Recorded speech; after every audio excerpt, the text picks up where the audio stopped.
Кутмандуу күнүңөр менен менин сүйүктүү окуучуларым. Маанайыңар жакшыбы? Силер менен кайрадан эле кыргыз тили сабагын өтөбүз. Бүгүнкү темабыз зат аттооч.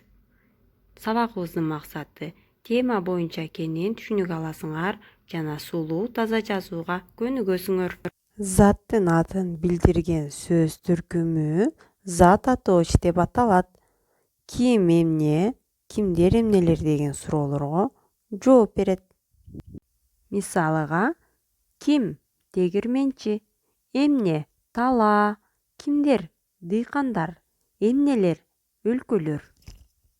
А дегенде балдар зат деген эмне экенин билип алсак, көзүбүзгө көрүнгөн баардык нерселер зат болот. Алар жандуу заттар жана жансыз заттар болуп бөлүнөт.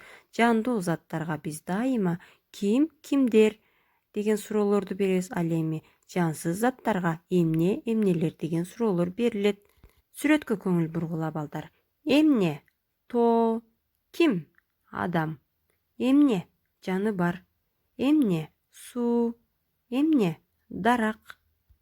Ал эми көптүк түрүндө эмнелер тоолор, кимдер адамдар деп айтылат. Ал эми жалгыз гана болсо балдар эмне деген суроо беребиз.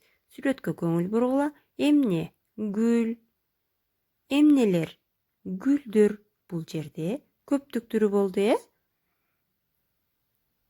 Ким мугалим.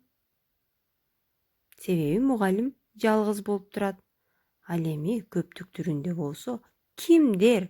Көңүл бургула балдар. Окуучулар. Себеби бул жерде көп окуучу болуп жатат. Ал эми бул сумкага болсо эмне деген суроо беребиз. Себеби жалгыз эле сумка. Ал эми бул жерде биз 3 даракты көрүп турабыз. Мында биз эмнелер деген сурооду беребиз. Эмне машина, эмне топ, ким милиция, эмне калпак, эмне помидор. Көрдүңөрбү балдар, биз жандуу заттарга ким, кимдер, ал эми жансыз заттарга эмне, эмнелер деген суроолорду берет экенбиз. Сабак силерге түшүнүктүү болдубу балдар?